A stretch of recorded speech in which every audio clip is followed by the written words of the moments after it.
샬롬, 일만하소의 전은호 목사입니다.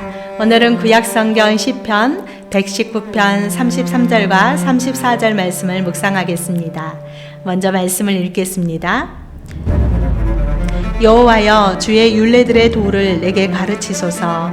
내가 끝까지 지키리이다. 나로 하여금 깨닫게 하여 주소서. 내가 주의 법을 준행하며 전심으로 지키리이다. 아멘. 여러분, 혹시 미국 $100 지폐 초상화 주인공이 누구인지 아십니까? 바로 벤저민 프랭클린인데요.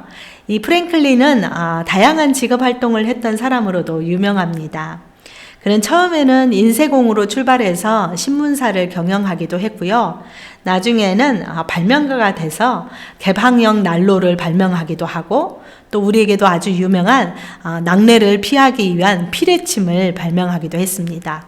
또 미국 최초의 소방서를 만든 사람이 이 프랭클린이고요. 그는 미국 독립선언서 작성에 기여하고, 또 미국 헌법 초안을 작성한 사람으로, 정치인으로도 유명합니다. 이 프랭클린과 관련된 수많은 일화가 있는데요. 그 중에서도 101번째 망치질이라는 그런 일화가 있어서 여러분에게 소개하고자 합니다.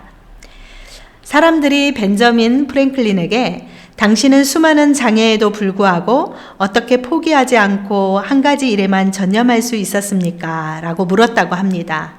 그러자 그는 이런 대답을 했는데요. 여러분들은 혹시 일하는 석공을 자세히 관찰한 적이 있습니까? 석공은 아마 똑같은 자리를 100번 정도 두드릴 것입니다. 갈라질 징조가 전혀 보이지 않는데도 말입니다. 하지만 101번째 망치로 내리치면 돌은 갑자기 두 조각으로 갈라지고 맙니다. 그런데 돌을 두 조각으로 낼 수 있었던 것은 그 한 번의 두들김 때문이 아니라 바로 그 마지막 한 번이 있기 전까지 내리쳤던 100번의 망치질이 있었기 때문입니다. 우리는 사실 마지막 한 번의 그 강력한 망치질만 생각하기 쉬운데요.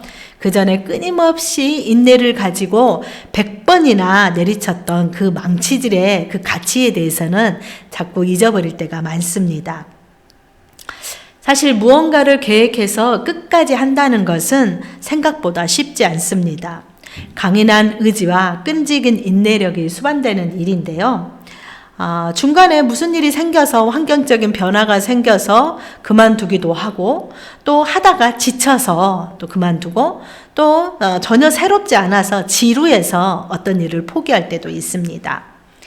만약에 여러분 중에 지금까지 어떤 일을 계획해서 그것을 지금까지 꾸준하게 실천하고 있다면 여러분 스스로에게 칭찬해줘도 됩니다. 거기까지 도달하기 위해서 수많은 관문을 통과하는 것만으로도 이미 대단한 일이기 때문입니다. 시편의 시 중에 가장 긴 시가 119편인데요. 저는 이 시를 꽤 많이 읽었습니다. 그런데 오늘은 유독 두 단어가 제 눈에 들어왔는데요. 바로 33절의 끝까지라는 단어와 34절의 전심으로라는 단어입니다. 33절부터 이 40절 단락의 주제는 진리 추구입니다. 신앙인이 궁극적으로 추구하고자 하는 삶의 태도는 크게 두 가지로 규정 지을 수 있는데요.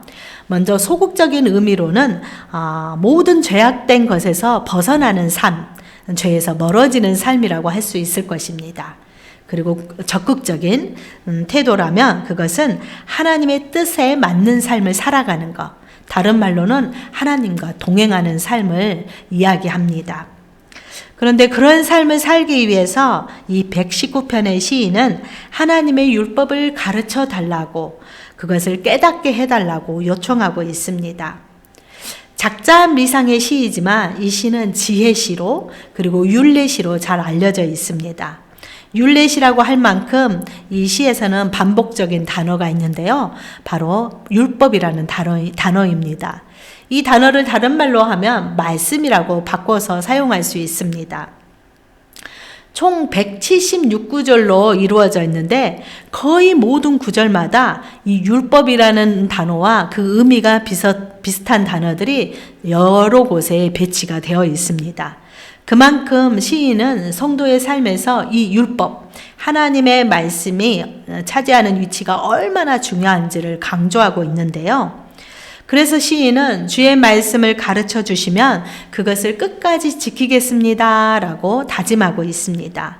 또한 그냥 율법을 배우고 깨닫는 것으로 그치지 않고 그 율법을 준행하며 전심으로 지키겠습니다 하고 다시 한번 강조의 말을 하고 있습니다.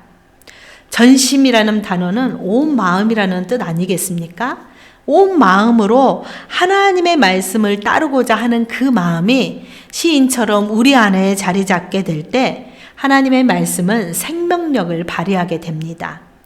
그것은 우리의 영혼을 살리고 우리가 때로는 잘못된 길을 갈 때, 그릇된 길로 갈 때 그 길이 잘못됐다고 알려주시면서 옳은 길로 갈 수 있도록 인도해 주십니다. 하나님의 말씀을 우리가 읽고 듣고 묵상하는 거, 그것이 중요한 거 알고 있지만 사실 시간을 내서 또 매일매일 하기는 어렵습니다. 하지만 오늘부터라도 조금씩 한번 실천해 보시기 바랍니다. 하루하루가 모여서 매일이 되고 그것들이 습관처럼 굳어져서 이제 하나님의 말씀이 우리에게 생명력이 될 수 있도록, 그리고 삶의 지침이 될 수 있도록 그렇게 여러분의 삶에 가까이 해보십시오. 그럴 때 이 시인처럼 그런 동일한 고백을 할 수 있을 것입니다. 네, 오늘의 말씀은 여기까지입니다. 여러분 오늘도 샬롬.